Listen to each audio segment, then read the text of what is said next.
नमस्कार, हरियाणा समाचार में आपका स्वागत है। अगले आधे घंटे में हम आपको दिखाएंगे हरियाणा से जुड़ी हर छोटी बड़ी खबर। बुलेटिन की शुरुआत करते हैं हरियाणा विधानसभा बजट सत्र की खबर के साथ। बजट सत्र में हंगामों का होना कोई नई बात नहीं, लेकिन हरियाणा विधानसभा में मंगलवार को स्पीकर कुलदीप शर्मा ने विधानसभा में मौजूद सभी आईएनएलडी सदस्यों को पूरे सत्र के लिए निलंबित कर दिया है। और आईएनएलडी के अभय चौटाला, सुभाष चौधरी और अशोक अरोड़ा सदन में मौजूद नहीं थे, इसलिए इन्हें निलंबित नहीं किया गया है। जी हां, हरियाणा विधानसभा बजट सत्र में जमकर हंगामा हुआ और इस हंगामे के चलते स्पीकर कुलदीप शर्मा ने पहले सदन को 15 और फिर 10 मिनट के लिए स्थगित किया। दरअसल विपक्ष सत्ता पक्ष को सीएलयू सीडी कांड के मुद्दे पर घेरता दिखा, जिस कारण बार बार सदन की कार्यवाही बाधित होती रही। और इसी दौरान स्पीकर कुलदीप शर्मा ने आईएनएलडी विधायक रामपाल माजरा को सदन की कार्यवाही को बाधित करने के लिए सदन से बाहर किया, जबकि भाजपा ने तो शाम में राकेश मलिक की हत्या के मुद्दे पर वॉकआउट किया। आईएनएलडी के सभी सदस्य विधानसभा के बाहर धरने पर बैठ गए। इनेलो विधायकों ने स्पीकर के फैसले का विरोध किया है और सदन से निलंबन पर विधानसभा के बाहर इनेलो विधायक धरने पर बैठे हैं।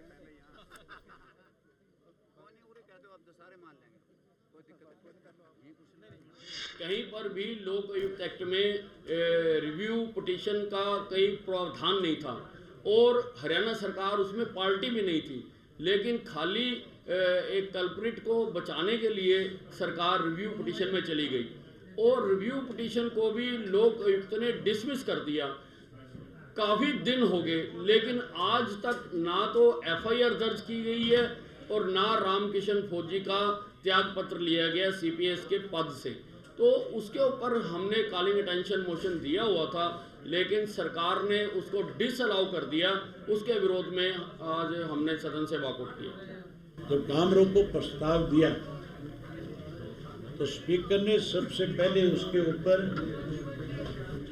अपनी तरफ से कहा कि आपका काम रोको प्रस्ताव हमारे पास समय के अनुसार नहीं पहुंचा, लेट आया, जबकि हमने अपना सही 12:30 बजे इनके ऑफिस के अंदर काम रोको प्रस्ताव की प्रति भेज दी और उसके बाद जानबूझकर उसको ये डिले करते रहे और आखिर 1:15 बजे इन्होंने उस काम रोको प्रस्ताव को कंसीडर किया अपने पास और हाउस में आकर के कहने लगे कि आपने लेट दिया। उसके बावजूद भी उसने ये कहा कि मैंने इसको अंडर कंसिडरेशन रखा हुआ है। लेकिन कमाल की बात यह है, हम बारी बारी ये कह रहे थे कि अगर आपने रखा हुआ है तो आप ये बताएं कि आप इस कॉलिंग अटेंशन मोशन के बाद इस पर चर्चा कराएंगे। तो कहने लगा कि इस पर तो मैं फिर बताऊंगा और 2 मिनट के अंदर उन्होंने उसको रिजेक्ट करके हमारे पास भेज दिया कि आपका रिजेक्ट कर दिया गया। तो आप सुन रहे थे इनेलो और भाजपा के नेताओं को जो साफ तौर पर कह रहे थे कि निलंबन जो हुआ वो साफ तौर पर गलत है। इनेलो नेता और विधायक रामपाल माजरा से हमारे संवाददाता कुलबीर धीवान ने कुछ खास बातचीत की। विधानसभा के बाहर क्या कुछ कहते नजर आया, ये सुनते हैं। हरियाणा विधानसभा के बजट सेशन से आईएनएलडी के विधायकों को निलंबित कर दिया गया है। इस वक्त हमारे साथ रामपाल माजरा हैं, जिनको सबसे पहले नेम किया गया था। माजरा जी, क्या वजह रही, किस वजह से नेम किया गया? हम मांग कर रहे थे कि रामकिशन फौजी, जिसने सीएलयू के नाम पे पैसे मांगे हैं, लोकायुक्त ने फैसला किया है, उस लोकायुक्त के फैसले और सिफारिशों को लागू किया जाए। और हमारा स्थगन प्रस्ताव था, काम रोको प्रस्ताव था, जिसे स्पीकर साहब ने डिसअलाउ कर दिया। हम जोर दे करके कह रहे थे इस पे बहस होनी चाहिए, चर्चा होनी चाहिए, उन्होंने हमें नेम कर दिया। दूसरी बात ये थी कि तो शाम में एक मर्डर हुआ और 72 घंटे तक सबको लोगों ने सड़क पे रखा। श्रुति चौधरी और किरण चौधरी जी कहती हैं कि हमें कांग्रेस वाले इसमें फंसाना चाहते हैं, वहाँ के लोग कहते हैं इनका हाथ है। तो हम सरकार का वक्तव्य मांग रहे थे, स्पष्टीकरण मांग रहे थे। इसी प्रकार से हम ये मांग कर रहे थे, सरकार भी वक्तव्य दे और किरण चौधरी भी वक्तव्य दे। फिलहाल जिस तरह से आपको निलंबित किया गया है, आपने नीचे आगे धरना दिया है, यहाँ से भी आपको उठा दिया गया है, क्या? ये प्रजातंत्र के साथ बड़ा मजाक है। डेमोक्रेसी का मर्डर किया जा रहा है।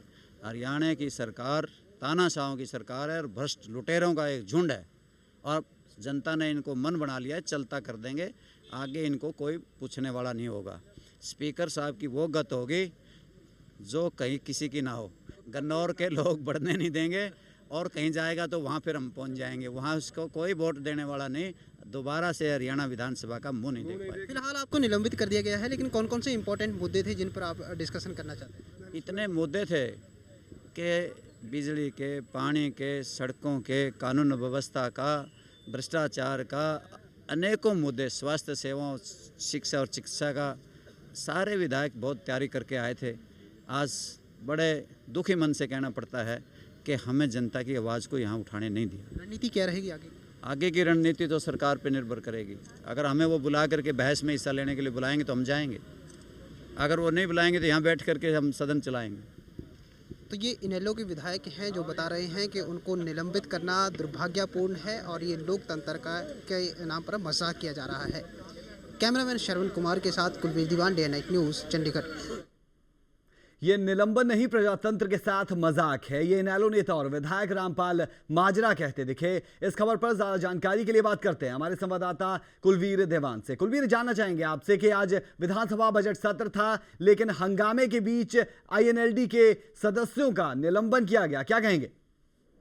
देखिए, जो आशंका थी राज पहले दिन से जो आशंका थी कि सेशन जो है हंगामेदार होगा, आखिर वही हुआ, क्योंकि इनेलो और भारतीय जनता पार्टी दोनों के तेवर जो काफी सख्त दिखाई दे रहे थे इस मामले में। और जैसे कि आज जो प्रश्नकाल है वो खत्म हुआ तो इनेलो और भारतीय जनता पार्टी ने दोनों ने एक जो भारतीय जनता पार्टी के एक नेता को गोली मारकर हत्या कर दी गई है उस मामले में, और दूसरा CLU का मामले में दोनों ने मोर्चा संभाल लिया और काफी ज्यादा हंगामा सदन में इस दौरान हुआ। और यहाँ तक बात पहुंची कि 2 बार जो है सदन की कार्रवाई स्थगित करनी पड़ी, और इसके अलावा भारतीय जनता पार्टी और इनेलो दोनों एक बार जो है सदन से वॉकआउट कर गई। इसके बाद भी जब हंगामा नहीं रुका तो पहले इनेलो के विधायक रामपाल माजरा को नेम किया गया, उसके बाद इनेलो के 27 और विधायकों और अकाली दल के विधायक को भी नेम कर दिया गया, जिसकी उन्होंने काफी आलोचना की है। कुलवीर, देखिए, विपक्ष तो कह रहा है कि प्रजातंत्र के साथ मजाक हो रहा है, प्रजातंत्र की हत्या की जा रही है, लेकिन सत्ता पक्ष क्या कह रहा है? देखिए, सत्ता पक्ष का यही आरोप है कि विपक्ष जो है एक सकारात्मक भूमिका नहीं निभाना चाहता। इस तरह की बात जो है वो सत्ता पक्ष कह रहा है, लेकिन विपक्ष का ये मानना है कि ये आरोप है कि जो स्पीकर महोदय हैं वो कांग्रेस के नेता हैं और वो कभी भी बोलने का पर्याप्त मौका नहीं देते। इनेलो का और भाजपा का यही एक आरोप है कि बहुत सारे मुद्दे हैं प्रदेश के और जिनको वो हाउस में डिस्कशन करना चाहते हैं, लेकिन उनको मौका नहीं दिया जाता। इस तरह की बयानबाजी दोनों तरफ से हो रही है। राज, कुलवीर, इस तमाम जानकारी के लिए बहुत बहुत शुक्रिया जी। आपने दर्शकों को बता दें, हरियाणा विधानसभा बजट सत्र में आज हंगामों का दौर देखने को मिला। हंगामे एक के बाद एक हंगामे देखने को मिले और इन पूरे हंगामों के बाद स्पीकर कुलदीप शर्मा ने INLD के सदस्यों को निलंबित किया। सिर्फ 3 INLD के सदस्यों का निलंबन नहीं हुआ जो विधानसभा में मौजूद नहीं थे।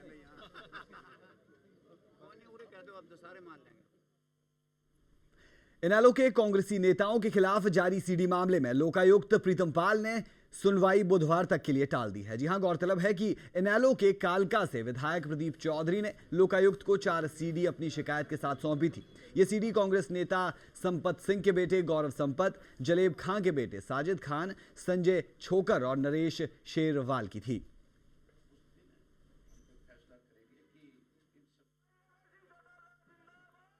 हरियाणा में सीटों के बंटवारे को लेकर हजका भाजपा में अभी भी असमंजस की स्थिति बनी हुई है। करनाल लोकसभा सीट भाजपा हजका के दिल्ली गठजोड़ में बेवफाई के आलम की तरफ इशारा कर रही है। भले ही इस सीट से चुनाव लड़ने के लिए भाजपा और हजका के दिग्गज अपना मत सार्वजनिक करने से परहेज कर रहे हो, लेकिन अगर राजनीतिक विशेषज्ञों की जानकारी पर गौर किया जाए तो अंदर खाते सीट में भाजपा अध्यक्ष रामविलास शर्मा और हजका प्रमुख कुलदीप बिश्नोई दोनों ही चुनाव लड़ने की मंशा अपने मन में संजोए हुए हैं, जो कि भविष्य में भाजपा हजका के गठबंधन की मजबूती की गांठ को ढीला कर सकते हैं। एक अनार 100 बीमार। जी हां, लोकसभा चुनावों को लेकर करनाल की सीट का हाल इन दिनों कुछ इस कदर ही है। इतना ही नहीं, ये सीट 2 प्यार भरे दिलों में दरार पैदा करने में अपना अहम रोल अदा कर सकती है, क्योंकि यहाँ बात हो रही है भाजपा हजका गठबंधन की। देर सबेर भाजपा और हजका के नेता गठबंधन को दिलों का नाता बताते हैं। लेकिन इन दिनों जिस सीट पर भाजपा अध्यक्ष रामविलास शर्मा चुनाव लड़ना चाहते हैं, वही सीट हजका प्रमुख कुलदीप बिश्नोई की भी पहली पसंद है। ऐसे में ये सीट उसी नेता की झोली में गिरेगी जिसका सियासी पलड़ा भारी होगा। अब ऐसे में दोनों दिग्गज अगर एक ही सीट पर बंट गए तो इसमें कोई दो राय नहीं कि गठबंधन के दो प्यार भरे दिलों में खटास पैदा नहीं होगी। उनकी 8 सीटें उस हिसाब से हैं अगर हरियाणा जनहित पार्टी के साथ उनका समझौता होता है, हरियाणा जनहित कांग्रेस के साथ। लेकिन अगर जो मैं गेम शब्द इस्तेमाल कर रहा हूँ वो मैं इसलिए कर रहा हूँ क्योंकि इनका पुराना अलायंस जो रहा है वो इंडियन नेशनल लोकदल के साथ रहा है। भले ही उसके कटु अनुभव रहे हैं भारतीय जनता पार्टी के, लेकिन फिर भी ऐसी कुछ मजबूरियां राजनीतिक हो जाती हैं, इसलिए अभी वो इंतजार में 21 तारीख की क्यों है, ये भी एक बड़ा यक्ष प्रश्न है। करनाल सीट पर चुनाव लड़ने के सवाल पर किसी भी नेता का जवाब सीधा और सपाट नहीं होता। इस सवाल पर दोनों पार्टी प्रमुख अपना जवाब हंसते हुए टाल जाते हैं। हजका प्रमुख ने तो यहाँ तक कह दिया कि अभी इस मसले पर पार्टी तय करेगी कि इस सीट पर किसे उतारा जाए। जो हमारी यात्रा रही 57 दिन की और या हमारी रैली रही, उसमें जो हमने पूरे हरियाणा में लोगों का मूड देखा वो हजका भाजपा गठबंधन की और जबरदस्त तरीके से है, क्योंकि आज चौटाला पार्टी पूर्ण रूप से समाप्त हो चुकी है और कांग्रेस पार्टी समाप्त होने के कगार पे है।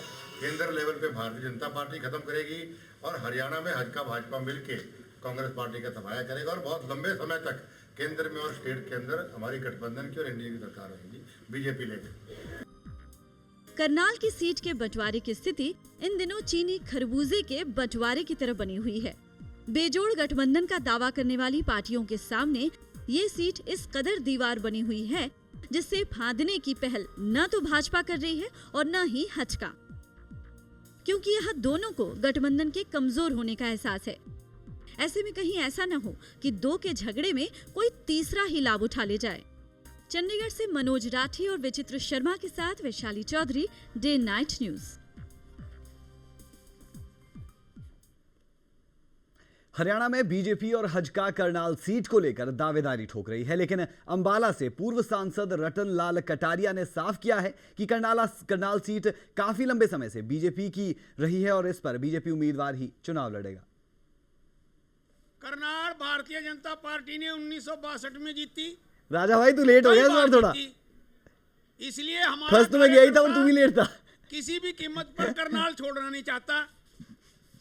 हजका कह रही है कि चौधरी भजन लाल जी करनाल से जीते, इसलिए हमारा इस क्लेम पर सीट बनता है। ऐसा है, इसे मतभेद नहीं कहते, ये तो अपने हकों की लड़ाई की बात होती है। देखिए गठबंधन की राजनीति में ये तो होता ही है। अभी एक लोकसभा की सीट को लेकर हो रहा है, जब 45 सीटों का होगा तो जो हमारे पास जो जानकारियां सारी हैं तो 60 सीटों पे तो दोनों की रजामंदी बन चुकी है। तो आपने सुना कि क्या कहते नजर आए कटारिया कि ये मतभेद नहीं हक की लड़ाई है, लेकिन ये मानते जरूर नजर आए कि ये लड़ाई है। बढ़ते हैं अगली खबर की ओर। हरियाणा में जैसे जैसे चुनाव नजदीक आ रहे हैं तो सभी पार्टियों में रैली की होड़ मच गई है। जी हां, कल सोनीपत के गन्नौर में हुई राहुल गांधी की रैली पर निशाना साधते हुए भाजपा नेता रतनलाल कटारिया ने निशाना साधा है। कटारिया ने राहुल को सिर्फ बातें करने वाला नेता बताया, तो वहीं आर्थिक मोर्चे पर विफल सरकार पर भी जमकर हमला बोला। हरियाणा में जैसे जैसे चुनाव नजदीक आ रहे हैं वैसे ही आरोप और प्रत्यारोप लगाने का सिलसिला भी बढ़ने लगा है। राहुल गांधी की किसान संसद पर भाजपा ने कुछ यूं निशाना साधा है। किसानों के बारे में बड़ी बड़ी बातें की कि उनकी लोकसभा में पार्टिसिपेशन होनी चाहिए, उनको फसलों का मूल्य मिलना चाहिए,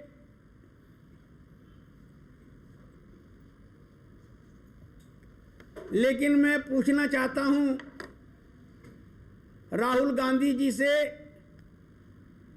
कि स्वामीनाथन कमीशन की रिपोर्ट को लागू करने के बारे में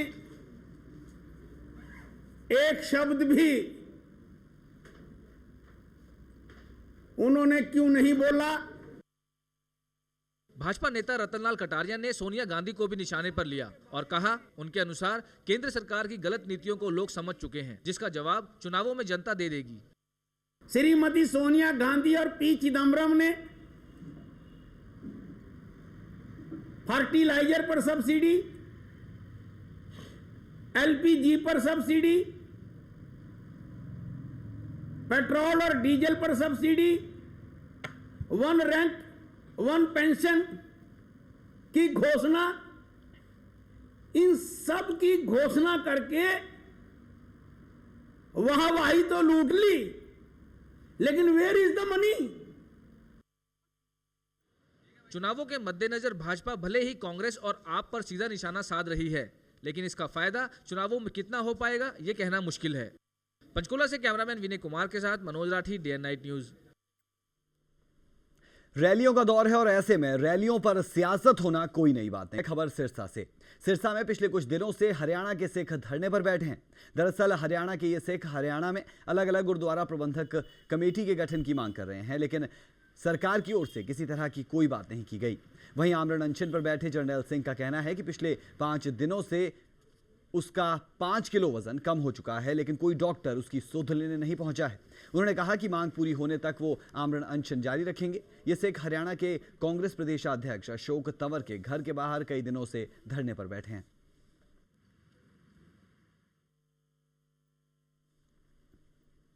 सिरसा जिला जेल में तलाशी के दौरान बैरक नंबर 1 से एक मोबाइल फोन बरामद किया गया है, जिसके बाद जेल के डिप्टी सुपरिटेंडेंट अमित भादु की शिकायत सिटी पुलिस ने अज्ञात व्यक्ति के खिलाफ प्रिजन एक्ट के तहत मामला दर्ज कर जांच शुरू कर दी है।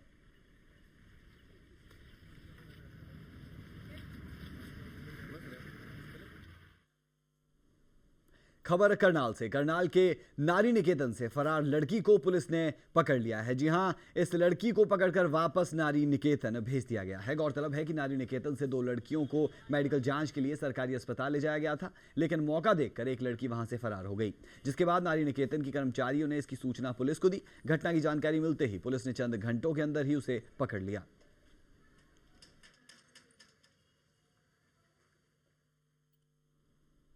खबर फरीदाबाद से। फरीदाबाद में निजी अस्पताल में डॉक्टरों की लापरवाही से एक महिला मरीज की मौत हो गई। मृतक महिला के परिजनों ने हत्या का मामला दर्ज करने की मांग को लेकर शव के साथ जोरदार हंगामा किया। बाद में पुलिस के मौके पर पहुंचने के बाद शव को पोस्टमार्टम के लिए सिविल अस्पताल भिजवाया गया। पुलिस ने फिलहाल सीआरपीसी की धारा 174 के तहत मामला दर्ज कर लिया है। फरीदाबाद के सेक्टर 21D निवासी उषा के छाती और पीठ में दर्द हुई, जिसके बाद उसे अस्पताल में भर्ती कराया गया। यहां डॉक्टरों ने इलाज के नाम पर ऑपरेशन कर डाला। परिजनों का आरोप है कि उषा की मौत ऑपरेशन के दौरान हो गई थी।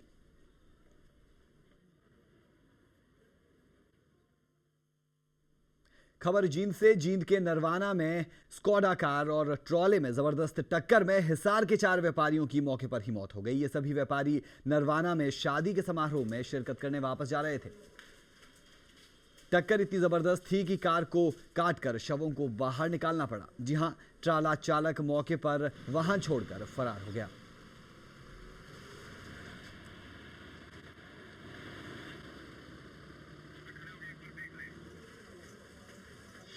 ये दुख भरा हादसा नरवाना से 6 किलोमीटर दूर बद्दोवाला गांव के पास हिसार रोड पे हुआ है। ये हमारे हिसार के व्यापारी भाई थे। एक व्यापारी के यहाँ शादी समारोह में आए थे सम्मिलित होने के लिए, और उसमें सम्मिलित होने के बाद जब ये अपना हिसार घर वापस जा रहे थे तो सामने ट्राले से इनकी गाड़ी का एक्सीडेंट हुआ। जो फुआविया गाड़ी थी, ट्राले वाले ने इसके गाड़ी के ऊपर चढ़ा दिया और ये 4 जो है ना मौके पे ख़त्म हो गए। खबर अंबाला से। अंबाला शाहबाद के नजदीक उस वक्त एक बड़ा हादसा होते होते टल गया जब एक गन्ने से भरी ट्रैक्टर ट्रॉली टाटा मुरी एक्सप्रेस से टकरा गई। जी हां, गनीमत यह रही कि इस घटना में कोई भी हताहत नहीं हुआ। घटना सुबह के करीब 8 बजे की है, जब अंबाला शाहबाद रेलवे फाटक नंबर 99 खुला था और जम्बू तवती एक्सप्रेस के आने का वक्त हुआ था कि अचानक गन्ने से भरी एक ट्रैक्टर ट्रॉली ने जबरदस्त जल्दबाजी दिखाने की कोशिश की और फाटक को क्रॉस करने की कोशिश की। इसी दौरान ट्रेन फाटक पर पहुंच गई। इस दौरान ट्रैक्टर तो फाटक क्रॉस कर चुका था, लेकिन ट्रॉली अभी पीछे थी, जो कि ट्रेन की चपेट में आ गई। घटना के बाद ट्रैक्टर चालक ट्रैक्टर को छोड़कर फरार हो गया। फिलहाल आरपीएस इस मामले की जांच कर रहे हैं।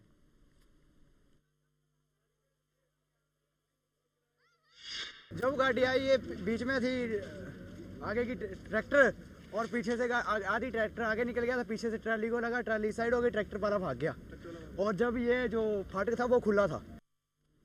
खबर सिरसा से। सिरसा के सुचान गांव के पास देर रात रेलवे फाटक पर एक कार मालगाड़ी में टकरा गई। जी हां, हादसा इतना जबरदस्त था कि कार बुरी तरह से क्षतिग्रस्त हो गई और कार सवार 5 लोगों की मौके पर ही मौत हो गई। आपको बता दें कि घटना से पहले कार में 7 लोग सवार थे, जो कि एक शादी समारोह में हिस्सा लेने के बाद घर वापस जा रहे थे कि खुले फाटक पर किसी दुर्घटना का एहसास न करते हुए कार चालक ने फाटक को क्रॉस करने का प्रयास किया कि इसी बीच मालगाड़ी फाटक पर पहुंच गई और कार को अपनी चपेट में ले लिया। इस घटना में घायल 2 लोगों को सिरसा के एक निजी अस्पताल में भर्ती कराया गया है। यहां दोनों की हालत बेहद नाजुक बनी हुई है। वहीं अब रेलवे पुलिस इस मामले की जांच में जुट गई है। खबरों की दुनिया में आइए, हमारे साथ कहीं भी और कभी भी जुड़िए। हम मिलेंगे फेसबुक पर, हम दिखेंगे यूट्यूब पर, हमें फॉलो कीजिए ट्विटर पर। खबरों के साथ बने रहिए रात दिन।